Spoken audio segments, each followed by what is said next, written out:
Hello aspirants, welcome back to VIPS academy. నేను మీ Ashok.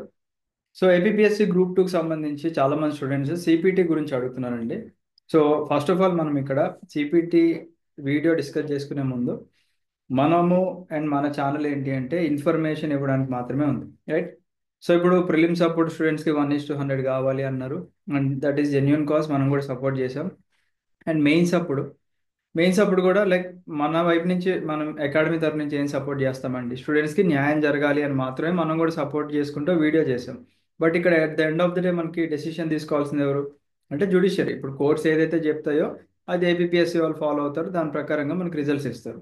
So ఇప్పుడున్న scenario ప్రకారంగా మనకి ఏం కనిపిస్తుంది, ఏపీఎస్సి వాళ్ళ దగ్గర ఉన్న పాయింట్స్ ఏంటి, లైక్ మేము ప్రిలిమ్స్ టు మెయిన్స్ 1:100 రేషియో తీసామన్నారు. కోర్ట్స్ ఏం చేశాయి, రిజల్ట్ ఇచ్చే ముందు మీరు ఈ యొక్క రోస్టర్ పాయింట్స్ ఏవైతే ఉన్నాయో దాన్ని సవరించి రిజల్ట్స్ ఇవ్వండి అని చెప్పేసి చెప్పింది. సో మనకి మార్చ్ 11న మళ్ళీ ఒకసారి దాని గురించి డిస్కషన్స్ అనేవి ఉంటాయి కాబట్టి అప్పుడు ఇంకా బెటర్ క్లారిటీ వస్తుంది. బట్ నోటిఫికేషన్ క్యాన్సిల్ అవుతుందా లేదా ఇవన్నీ పక్కన పెట్టేస్తే మనకి ఇప్పుడు ఆల్రెడీ ఏపీఎస్సి మనకు ఒక ప్రాసెస్ ఫాలో అవ్వమని చెప్తుంది. అది మనం ఫాలో అవ్వాలి. ఎందుకంటే మనకి ఆస్పిరెంట్స్ 92,000 మెంబర్స్లో ఆల్మోస్ట్ మనకి 92% ఐ థింక్ అటెండెన్స్ ఉన్నట్టుంది. కాబట్టి ఆల్మోస్ట్ అందరు ఎగ్జామ్ రాశారు. ఎగ్జామ్ రాసిన వాళ్ళందరికీ కూడా టెన్షన్ ఉంటుంది, అరే నెక్స్ట్ స్టేజ్ ఏంటి, సిపిటి ఏంటి, తర్వాత నెక్స్ట్ స్టేజెస్ ఎలా ఉంటాయి, మాకు ఇంత స్కోర్ వచ్చింది, మాకు వస్తుందా లేదా, ఈ డౌట్స్ అన్నీ ఆబ్వియస్లీ అందరికీ ఉంటాయి. బట్ ఇవన్నీ పక్కన పెట్టేస్తే మనకి ఒక ప్రాసెస్ ఇచ్చినప్పుడు అది ఫాలో అవ్వడం మన బాధ్యత. కాబట్టి ఇవాళ నుంచి మనకి ఏమి ఇచ్చారండి, మనకి ప్రాసెస్ అంటే ఇవాళ నుంచి మనము ఈ యొక్క పోస్ట్ ప్రిఫరెన్సెస్ పెట్టే అవకాశం ఇచ్చారు 10th వరకు. అండ్ ఆల్రెడీ దానికి సంబంధించిన వీడియో మనం నిన్న డిస్కస్ చేసుకున్నాం కాబట్టి ఆ వీడియో ఒకసారి క్లియర్గా చూడండి, రైట్? సో ఇప్పుడు చాలా మంది స్టూడెంట్స్ ఉన్న డౌట్ ఏంటి అంటే సిపిటికి ఎలా ఎంపిక చేస్తారు, అంటే ఏ రేషియోలో ఎంపిక చేస్తారు అనేది చాలా మంది స్టూడెంట్స్కి డౌట్. సో ఇందాకే మనం కూడా ఏపీఎస్సికి కాల్ చేయడం జరిగిందండి. కాల్ చేస్తే వాళ్ళు కూడా ఇంకా మాకు ఎటువంటి క్లారిఫికేషన్ అనేది రాలేదు. దానికి సంబంధించి మీకు వెబ్ నోట్ అనేది రావడం జరుగుతుంది, లేదనుకుంటే లిస్ట్ అనేది డైరెక్ట్గా ఇచ్చేస్తారని చెప్పేసి వాళ్ళు చెప్పారు. కాబట్టి సో రైట్ నౌ ఎంత రేషియోలో తీస్తున్నారు అని చెప్పేసి మనకైతే క్లారిటీ లేదండి, ఓకేనా? బికాస్ వాళ్ళు డిసైడ్ అవ్వాలి, ఏపీఎస్సి చైర్మన్ మేడమో లేకపోతే ఆ టీం అందరూ డిసైడ్ అయిన తర్వాతనే మనకి అది బయటకు వస్తుంది. కాబట్టి రైట్ నౌ మనకి ఎటువంటి ఇన్ఫర్మేషన్ అయితే లేదు, రైట్? ఎస్. సో అంటే ఇప్పుడు మీరు ఈ మీన్ టైంలో ఏం చేసుకోవచ్చు అంటే ఈ యొక్క అవేర్నెస్ తెచ్చుకోవచ్చు, అసలు సిపిటి అంటే ఏంటి, అసలు ఎలా ఉంటుంది ఏంటి అని అవేర్నెస్ తెచ్చుకోవచ్చు. సిలబస్ ఎలా ఉంటుంది, ఇది టఫ్ ఉంటుందా ఈజీ ఉంటుందా, ఇవన్నీ మీకు డౌట్స్ ఉంటాయి. కాబట్టి ఈ వీడియోలో కొద్దిగా క్లారిఫై చేద్దాం అనుకుంటున్నాను. ఎస్. ఎస్ అండి. మనకి ఇక్కడ చూసుకోవచ్చు ఏపీఎస్సి యొక్క స్కీమ్ ఫర్ సిపిటి లేదా కంప్యూటర్ ప్రొఫిషియన్సీ టెస్ట్. మనకి ఇక్కడ as per GO MS number 26 ప్రకారంగా మనకి దీన్ని డిజైన్ చేశారు. సిపిటి అసలు ఎందుకు, సిపిటి మాకు అవసరమా, మాకెందుకు అని చెప్పేసి అనుకుంటారు. కాబట్టి దాని క్లారిఫికేషన్ మనకి ఈ జీవోలో మనకు క్లియర్గా ఏం కనిపిస్తుంది అంటే due to the tremendous transformation in the working environment in government due to an extensive changes in the technologies, e-governance and expectations of the people, government desire to bring changes in the recruitment, etc. ఇవన్నీ. So ఇవన్నీ మనం cut చేస్తే సింపుల్గా పాత రోజుల్లో మనం ఏంటంటే ఏ data ఉన్నా మనం హ్యాండ్ రిటర్న్లో రికార్డ్స్ మెయింటైన్ చేస్తూ ఉండేవాళ్ళం. ఇప్పుడు అవన్నీ కూడా డిజిటలైజ్ అయిపోయినాయి అనమాట. అవన్నీ కూడా ఆన్లైన్లో మనకి websites and separate portals create చేస్తున్నారు. కాబట్టి దాంట్లో అప్లోడ్ చేయడానికి మనము కంప్యూటర్ నాలెడ్జ్ అనేది ఉండాలన్నమాట. ఇప్పుడు ఫర్ ఎగ్జాంపుల్ పెన్ అండ్ పేపర్తో అనుకోండి, పక్కన ఒక పర్సన్ డిక్టేట్ చేస్తే ఈజీగా రాయొచ్చు. బట్ అదే డేటాని మీరు కంప్యూటర్లో ఎలా ఎక్కించగలరు అనేది ఇక్కడ ఇంపార్టెంట్ అనమాట. సో దానికోసం ఒక స్టూడెంట్ యొక్క బేసిక్ కంప్యూటర్ అవేర్నెస్ ఉందా లేదా అనేది టెస్ట్ చేయడంలో తప్పే లేదండి. బికాస్ రేపు మన అందరం కూడా ఇప్పుడు కంప్యూటర్ ముందు కూర్చునే ఉద్యోగాలు అయిపోయినాయి కాబట్టి ఖచ్చితంగా మనకి తెలిసి ఉండాలన్నమాట, రైట్? సో ఇక్కడ చూద్దాం, స్కీమ్ ఆఫ్ ద ఎగ్జామినేషన్ అనేది ప్రాక్టికల్ టైప్ ఉంటుందండి. సో మీకు అక్కడ కంప్యూటర్స్ లేదా డెస్క్టాప్లో ప్రొవైడ్ చేయడం జరుగుతుంది. సో దాని ముందు మీరు ప్రదర్శించాలన్నమాట. ఏం ప్రదర్శించాలి అంటే మీ ముందు ఒక కంప్యూటర్ పెట్టేసి ఒక గంట టైం ఇస్తారు. ఆ గంట టైంకి మీకు మ్యాక్సిమం మార్క్స్ ఒక 100 మార్క్స్కి ఎగ్జామినేషన్ అనేది కండక్ట్ చేస్తారు. బట్ ఈ ఎగ్జామినేషన్ ఏదన్నా ఫైనల్ దాంట్లో కన్సిడర్ చేస్తారా ఈ మార్క్స్ అంటే ఎక్కడా కూడా కన్సిడర్ చేయరు. ఇది ఇది జస్ట్ ఒక క్వాలిఫైయింగ్ ఎగ్జామ్ మాత్రమే, రైట్? అంటే ఓసీ లేదా ఓపెన్ కేటగిరీ వాళ్ళకి ఒక 40 మార్క్స్ రావాలి, 100కి 40 మార్క్స్ రావాలి. బీసీకి 35 రావాలి, ఎస్సీ ఎస్టీ అండ్ పిహెచ్ వాళ్ళకి ఒక 30 మార్క్స్ రావాలన్నమాట. అంటే జస్ట్ ఇది ఒక క్వాలిఫైయింగ్ ఎగ్జామ్, ఓకేనా? సో అసలు ఇప్పుడు దాకా ఎటువంటి కంప్యూటర్ నాలెడ్జ్ లేదు నాకు అనుకునే వాళ్ళందరూ కూడా అట్లీస్ట్ ఈ మీన్ టైంలో మీకు ఒకవేళ మంచి స్కోర్ వచ్చింది అని అనుకున్నట్లయితే మీరు కంప్యూటర్ని అలవాటు చేసుకోండి, లేదా ల్యాప్టాప్స్ని అలవాటు చేసుకున్నారు అనుకోండి, మీకు ఒక బేసిక్ ఐడియా వస్తుంది. ఇప్పుడు ఫర్ ఎగ్జాంపుల్ మంచి స్కోర్ వచ్చింది, మీకు ఒక 230 స్కోర్ వచ్చింది అనుకుందాం. మీకు అసలు కంప్యూటర్ నాలెడ్జ్ లేదనుకోండి, సిపిటీలో ఫెయిల్ చేస్తే మీ పరిస్థితి ఏంటంటే అనవసరంగా మీరే ఒక పోస్ట్ని మీ చేతి ద్వారా మీరు ఇక్కడ వదులుకున్నట్టు అవుతుంది అనమాట. So better to have awareness, right?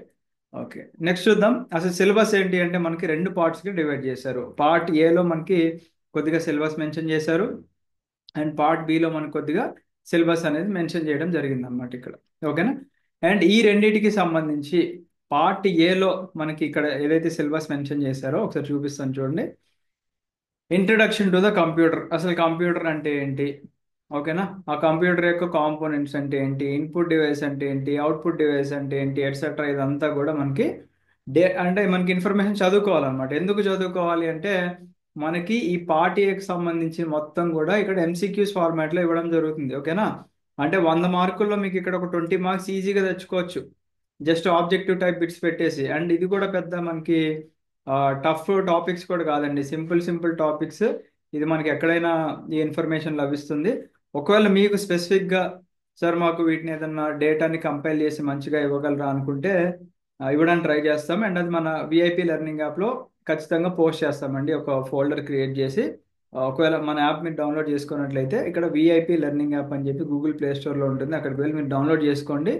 ఈ మీకు సంబంధించిన పీడిఎఫ్లు కానీ పీపీటీలు కానీ ఏది కావాలన్నా కానీ అక్కడ పోస్ట్ చేస్తాము, ప్రొవైడెడ్ మీకు ఇంట్రెస్ట్ ఉన్నట్లయితే. ఓకేనా? మీకు ఎంతమందికి ఇంట్రెస్ట్ ఉందో కమెంట్ సెక్షన్లో కమెంట్ చేయండి, సో దట్ మీ ఇంట్రెస్ట్ని బట్టి మనం కూడా దాంట్లో ఒక కైండ్ ఆఫ్ ఫోల్డర్ లాంటిది క్రియేట్ చేసి అక్కడ అప్లోడ్ చేసేద్దాం, రైట్? ఓకే, నెక్స్ట్ చూడండి.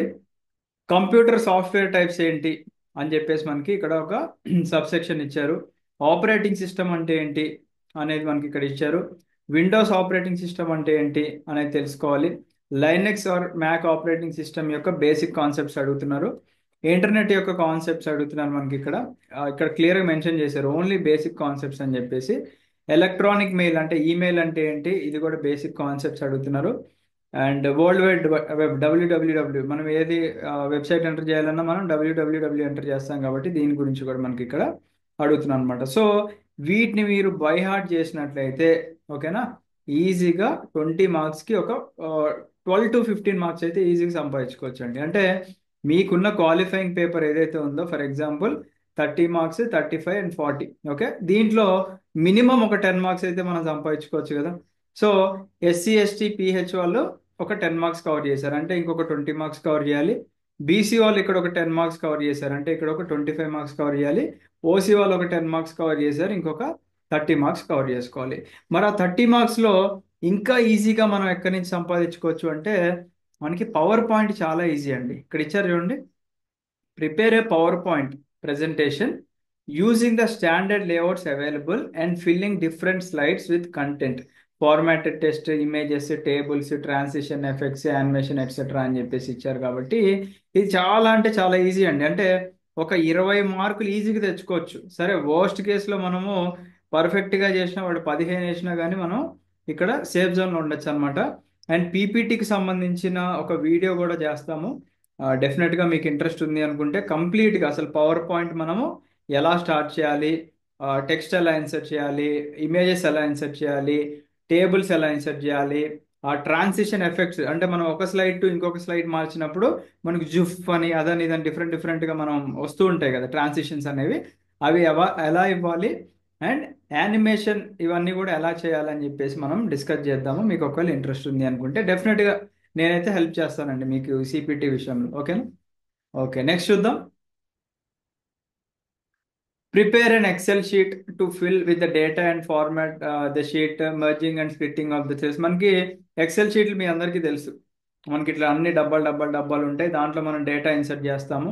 ఇప్పుడు ఫర్ ఎగ్జాంపుల్ మనం గూగుల్ ఫామ్ ఏదైనా ఇచ్చామనుకోండి, అది మీరు ఫిల్ చేశారు. ఇప్పుడు రీసెంట్గా మనం గూగుల్ ఫామ్ ఇచ్చాం స్టూడెంట్స్కి మార్క్స్ ఫిల్ చేయమని చెప్పి, వాళ్ళు ఫిల్ చేశారనుకోండి, దాన్ని మనం అవుట్పుట్ ఇచ్చినప్పుడు అది ఎక్సెల్ షీట్ ఫార్మాట్లో వస్తుంది అనమాట. అంటే దాంట్లో స్టూడెంట్ యొక్క నేమ్ కానివ్వండి, మనం ఏ ఏ ఇన్పుట్స్ ఇస్తే అక్కడ దాని ప్రకారంగా ఒక ఫార్మాట్ వస్తుంది అనమాట. అండ్ ఎక్సెల్లో ఏంటంటే మనకి డిఫరెంట్ డిఫరెంట్ ఫార్ములాస్ ఉంటాయి. ఓకేనా? అది మనకి అంత డీటెయిల్డ్గా అవసరం లేదు, ఇక్కడ మనకి సింపుల్గా merging and splitting of the cells, అంటే మనకి దాంట్లో సెల్స్ ఉంటాయి కదా, ఒక రెండు సెల్స్ని సెలెక్ట్ చేసుకొని మనం రైట్ క్లిక్ ఇచ్చేసి మర్జ్ కొట్టామంటే అది మెర్జ్ అవుతుంది. లేదా సెల్స్ని మనం స్ప్లిట్ చేయాలంటే స్ప్లిట్ చేసుకోవచ్చు. వీటి గురించి కూడా ఒక బేసిక్ వీడియో అయితే చేసుకొని మన యాప్లో మనం పోస్ట్ చేస్తాం. మీకు ఇంట్రెస్ట్ ఉంటే ఒకసారి కింద కమెంట్ సెక్షన్లో కామెంట్ చేయండి, right? Okay. Next evaluating typing speed అండి. సో టైపింగ్ స్పీడ్ అనేది ఎవ్వరు కూడా ఏం చేయలేరు, అది మీ అంతటి మీరు టైప్ చేయడం అలవాటు చేసుకోండి, ఓకేనా? అంటే మనం ఏదో సూపర్ ఫాస్ట్గా మనం టైప్ చేయాల్సిన అవసరం లేదు. మనకి చాలా వెబ్సైట్స్ ఉంటాయి, ఆన్లైన్ టైపింగ్ టెస్ట్లు అని చెప్పేసి. అట్లా మీరు గూగుల్లో సెర్చ్ చేస్తే మీకు ఆన్లైన్లో ఈ యొక్క టైపింగ్ టెస్ట్కి సంబంధించిన వస్తూ ఉంటాయి, వర్డ్స్ వస్తూ ఉంటాయి. మీరు వాటిని టైప్ చేస్తూ ఉండాలి. లేదా ఒక ప్యాసేజ్ ఇచ్చి ఒక పర్టికులర్ టైం ఇస్తారు, ఆ టైం ప్రకారంగా మీరు టైప్ చేయాలన్నమాట. సో టైపింగ్ అనేది ఇంకా సెల్ఫ్గానండి, ఎవరంటే వాళ్ళు ఓన్గా ప్రాక్టీస్ చేస్తేనే మనకి ఇక్కడ హెల్ప్ అవుతుంది. ఈ విషయంలో అయితే మనం ఏమీ చేయలేమన్నమాట. ఇది మీరు సెల్ఫ్గా ఇంట్రెస్ట్తో నేర్చుకోవాలి, ఓకేనా? సరే, ఈ 25 మార్క్స్ మనం పక్కన పెట్టేసినప్పటికీ కూడా మీ చేతిలో ఉందేంటి? చదువుకుంటే వచ్చే మార్కులు ఎన్ని ఉన్నాయి దీంట్లో అంటే 20 మార్కులు ఉన్నాయి, చదువుకుంటే వచ్చాయి. మీరు పర్ఫెక్ట్గా 20కి 20 చదువుకున్నారు అనుకుంటే ఇక్కడ 20 మార్కులు వచ్చేస్తాయి. అండ్ పీపీటీ ఒక 20 మార్కుల్లో ఒక 10 మార్కులు వచ్చినా కానీ 30 మార్క్స్కి ఒక కేటగిరీ వాళ్ళు అయితే సేఫ్ జోన్లో ఉంటారనమాట. నెక్స్ట్ చూడండి.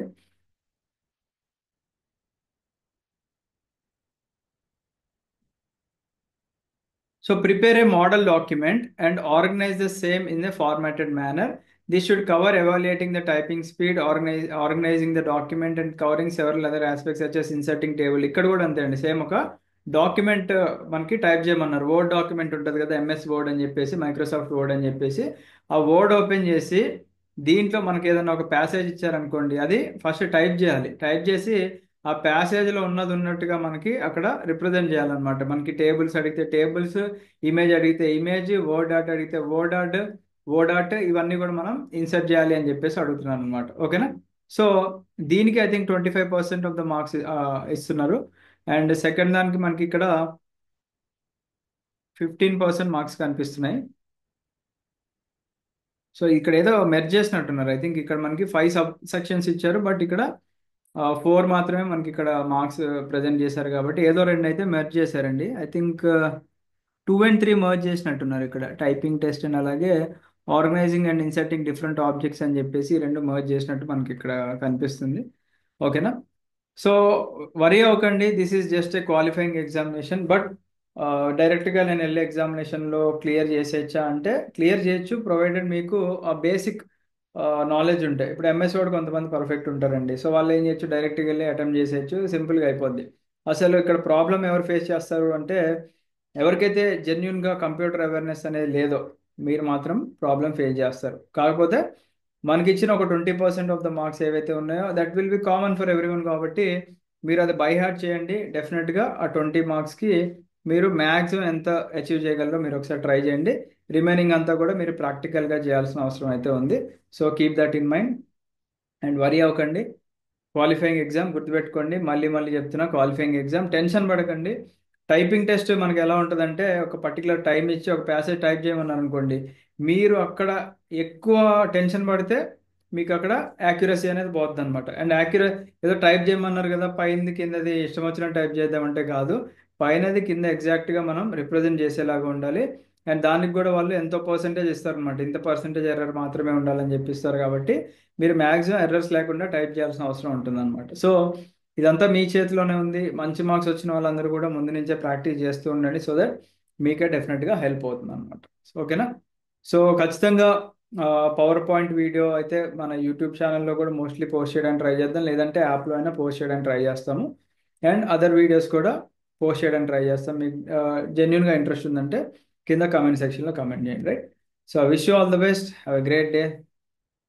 జై హింద్.